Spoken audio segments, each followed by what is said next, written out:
Desde el gobierno dijeron que uno de los desafíos de 2017 es sacar adelante la reforma educacional. Esto a días de que la presidenta de la República se reúna con los timoneles de la nueva mayoría para definir, entre otros temas, las prioridades legislativas del último año de gobierno. Y para ahondar en este y otros temas conversamos ya con el diputado comunista Lautaro Carmona. ¿Cómo está? Muchas gracias por venir y feliz año también. Bueno, muchas felicidades a ti y a todos los trabajadores y periodistas del canal y sobre todo los auditores. Bueno, a propósito de feliz año, se llevó a cabo hoy día una fiesta que es tradicional desde los años 90, me decía usted, que es la fiesta del Caldillo en el Partido Comunista. Siempre ahí se da cierto mensaje para la prensa que asiste, obviamente más allá de que sea el primer día del año, respecto a los lineamientos del Partido Comunista, de aquí en lo que queda de gobierno, que son 10 meses. Así es, y esta no fue la excepción. Hicimos el Caldillo en esta ocasión en la Michoacán, la casa que fue de la Hormiguita, la casa que fue de Neruda, tiene todo un símbolo.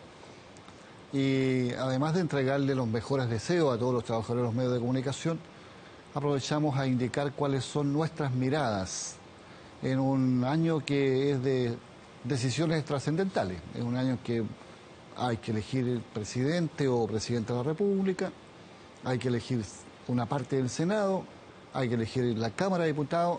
En ambas partes, digamos, con nueva ley electoral, vamos a estrenar la ley que terminó con el binominal. Vamos a elegir consejero regional. Nosotros queremos, y ya ese es un anuncio que hizo Taylor en la mañana, que también se elijan los gobernadores regionales en esta misma elección. Es decir, que terminemos la etapa y demos ese paso histórico. En sobre 200 años de república, un mecanismo político-administrativo en lo que es la organización del país, sin romper su carácter de Estado unitario, que descentraliza seriamente a aplauso de todas las regiones, acerca el poder a las regiones por la vía, digamos, de la elección del presidente o gobernador regional. Ese fue uno de los anuncios. Y los otros son nuestros compromisos. Nosotros esperamos que, obviamente, la prioridad uno sea terminar con toda la legislación vinculada al tema de la reforma de la educación a todo nivel, incluyendo la desmunicipalización, incluyendo la educación superior, que son temas muy sentidos, son los grandes anuncios de la presidenta. Sí, correcto. Precisamente estaban ayer en el discurso que dio la presidenta en el saludo de Año Nuevo, estos dos temas, el de la educación y el de la descentralización. Pero en cuanto a educación, hace muy poco Guillermo Tellier, que se refirió al tema también en el día de hoy, dice que está trabado este proyecto de educación pública en el Senado por senadores de la nueva mayoría. Y en relación a la reforma de educación superior, dijo: nos preocupa que no haya acuerdo en la nueva mayoría ni acuerdo con actores importantes como los rectores. Bueno, ahí ha sincerado un dato de la causa, la gente informada, la gente sabe dónde está entrampado el debate hoy por hoy, y este es un llamado a atención, porque no podríamos decir que porque la derecha no quiso y atentó, no, existen los votos en la nueva mayoría, y existió el compromiso. Yo quiero recordar que la reforma de la educación es una de las reformas estructurales de mayor simbolismo de la presidenta, junto a la reforma tributaria, junto a la idea de una nueva constitución, eran los tres pilares, y luego los trabajadores fueron capaces de instalar la reforma laboral como un cuarto eje muy importante. Entonces aquí no hay muchas alternativas.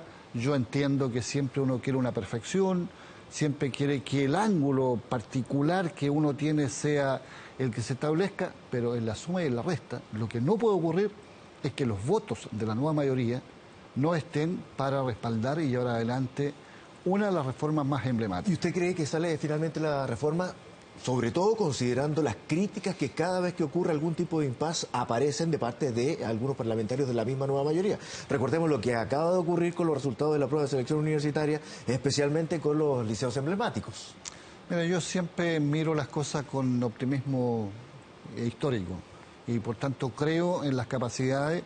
Creo que al final lo que va a triunfar va a ser el sentido de responsabilidad para con el país, porque fue a ellos a quien le propusimos estos proyectos, estas reformas profundas, y tendrá que triunfar aquello en el seno de la nueva mayoría. Pero esos son matices, discuto, Lautaro.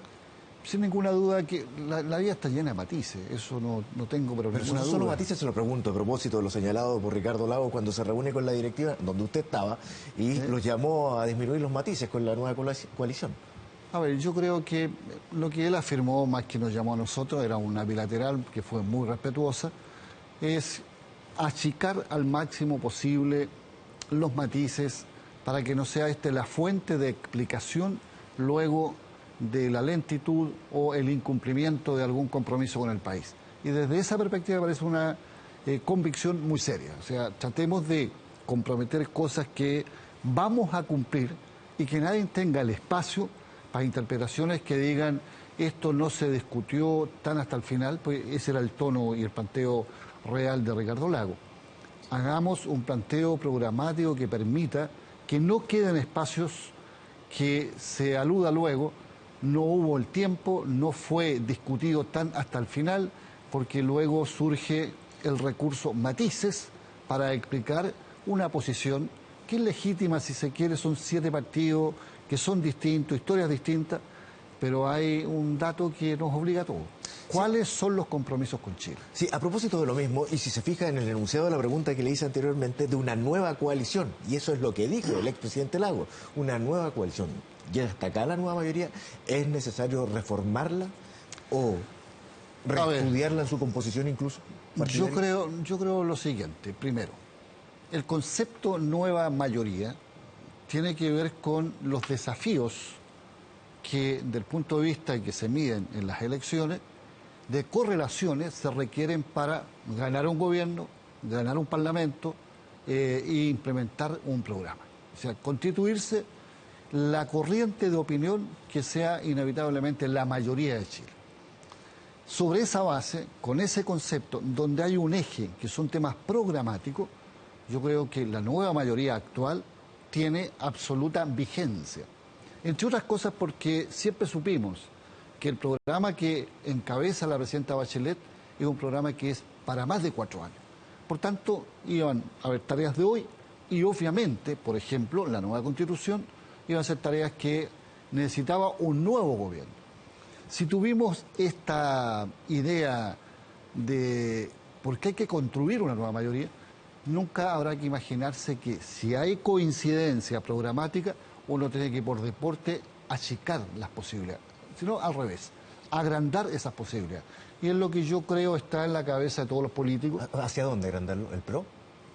Hay que agrandarlo. No, yo no voy a nombrar a ninguno de los, son muchas las fuerzas que hay, solo digo agrandarlo con una sola condición, coincidencia en el tema programa. ¿Revolución Democrática? ¿El movimiento de Boric? Todos los que quieran sobre esa coincidencia. De regreso a la reunión con Lagos, es un nombre y una administración, además la del expresidente, que genera muchas dudas en varios connotados miembros de su partido. La diputada Vallejo en un momento determinado tuvo duras palabras para la administración de Ricardo Lagos, como señalando que se le había entregado el gobierno prácticamente a los empresarios. A ver, la primera cosa, el Partido Comunista las tuvo, toda vez que el partido no acordó incluso en esa ocasión en la convocatoria a votar por Ricardo Lagos y permitió sí que lo hiciera una cantidad no menor de militantes.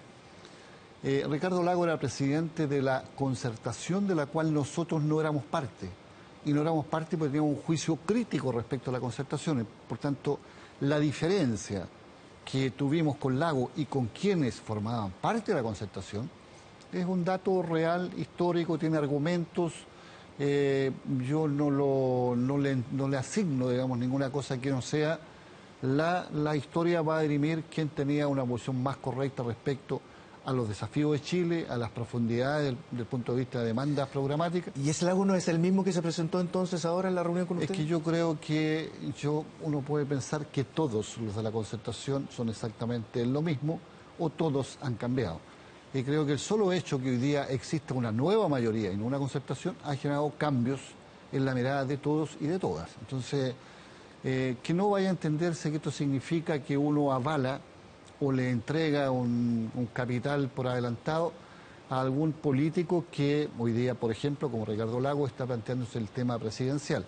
Estoy explicando, es verdad, tuvimos diferencias con Ricardo Lagos, tuvimos diferencias con otros políticos que dirigían la concertación, tuvimos diferencias con la concertación. Hoy día constituimos una nueva mayoría, esto lo he dicho incluso a propósito de las relaciones nuestras y la ADC. Es evidente que son relaciones entre distintos y tendremos juicios críticos y una vez más la fórmula será una sola.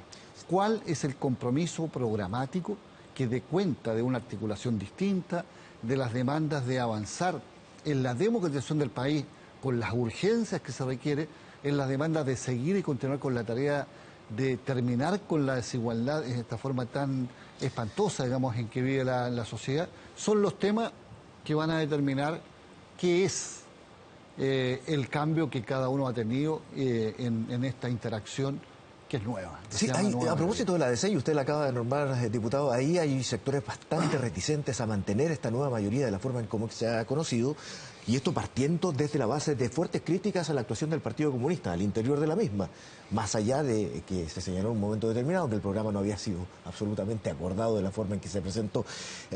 ¿Usted cree que ese sector estaría dispuesto a transar en ese programa de gobierno al que usted alude, de manera de hacerlo posible en una nueva coalición o la misma, una continuidad? A ver, primero, en las diferencias que tienen sectores, como tú dices, de la ADC respecto del PC, es un debate que debe hacer en primer lugar la democracia cristiana. Segundo, no están descubriendo nada de que hayan diferencias porque tenemos orígenes distintos, representamos sectores sociales distintos y la cualidad que tiene es que le da una amplitud a la alianza con la izquierda y la representación que tiene el Partido Comunista con el centro o centroizquierda inclusive que tiene la democracia cristiana. ¿Cuál va a ser la magia de esto? Más allá del derecho legítimo a decir que esto sería mejor de una forma u otra. Va a ser cuál es el eje programático de las tareas que en una sociedad como la que estamos viviendo corresponden a esta etapa. Y por eso, para nosotros, por ejemplo, es muy importante jugarse a concho por avanzar al máximo en el cumplimiento, ojalá, del 100% de lo que fue el compromiso programático de la presidenta Bachelet. Ahí se va a medir. Ahí vamos a ver cuánto queda por avanzar, cuántas tareas quedan pendientes y qué sintonía y qué prolongación natural tiene con las tareas de hoy. Sí, diputado, nos quedan solamente algunos segundos. Quiero terminar preguntándole por los costos que tiene para el Partido Comunista, porque se ha dicho que formar parte del gobierno tiene sus costos y establecimos la diferencia con lo que era estar fuera del gobierno en los años de la concertación. Hubo costos como la dirección del colegio de profesores, efectivamente, lo que pasó en la CUT, donde se pospusieron finalmente las elecciones, con toda la confusión que hubo en esa votación, los costos de mantenerse al interior del gobierno en esta u otra coalición, como se llame, para el Partido Comunista. Yo creo que más que costo, uno tiene que decir, bueno, ¿cuáles son los beneficios? Y los beneficios son mucho más potentes que lo que se van a llamar costos.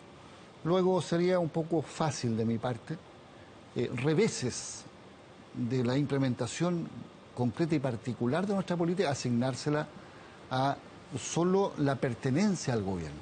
También tenemos que preguntarnos hasta dónde nosotros debemos exigirnos más para saber explicar nuestra accionar en todos los frentes que corresponden a la política, y el mundo social es una parte y muy importante de la política. ¿Y eso se abandonó? Yo no creo que se haya abandonado, sino que nos ganaron una mano, y esto también es dato público, desde el punto de vista de la confrontación mediática. Nos instalaron, fíjate que si vamos a analizar históricamente los avances del magisterio con la conducción de Jaime Gajardo, son pero infinitamente mucho más grandes que en otros tiempos históricos, porque las cosas habían madurado y entre otras cosas porque había un gobierno que estaba dispuesto a que esto avanzara. En lo que fue la precisión frente a cómo sentían esos beneficios los maestros, faltó una política comunicacional mucho más considerada, de que había incomprensión, de que había la interferencia, que buscaban otras comprensiones. Es como la gente salió a marchar para pagar en la educación. O sea, estaba como aparentemente contra la gratuidad. Eso no era verdad. Pero se construyen estados de ánimo. Yo creo que hay cosas que tenemos que mejorar nosotros. Un partido político debe tener siempre vocación de poder, es decir, estar siempre planteándose una incidencia en la sociedad, y los lugares para incidir sin ninguna duda son desde coaliciones que ejercen gobierno, que tienen representación parlamentaria y en otros espacios, pero también que tienen representación en el mundo social y sobre todo en el mundo sindical. Diputado Lautaro Carmona, muchísimas gracias por conversar con nosotros esta noche, que esté muy bien.